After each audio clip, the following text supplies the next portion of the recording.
నిన్ను వలె నీ పొరుగువాన్ని ప్రేమించమని వింటున్నావు. ఇదిగో నీ పూర్ణ మనస్సుతో, నీ పూర్ణ వివేకముతో ఈ దేవుడైన యెహోవాని సేవించమని వింటున్నావు. ఎంతమంది పాటిస్తున్నారు? ఎంతమంది ఆయన మాట వింటున్నారు? మాట వినడం కానుకేయడం అనుకుంటున్నారా? మాట వినడం ఇదిగో బియ్యం తేడం అనుకుంటున్నారు. పోనీ మాట వినడం అట్టిపుల్లు గెలతేయడం అనుకుంటున్నారా?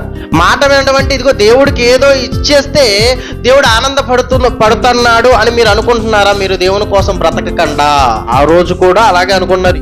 ప్రతి ఒక్క వస్తువులో ప్రథమ ఫలాన్ని తీసుకొచ్చేవాళ్ళు. అలాగే ఇదిగో ఎన్నో దహన బలులు ఆ రోజు కాలంలో ఇచ్చి ఇది దేవుణ్ణి ఆనందపరుస్తుంది అని అపోహలు ఆ రోజున్న ఇశ్రాయేలు ఉండిపోయారు.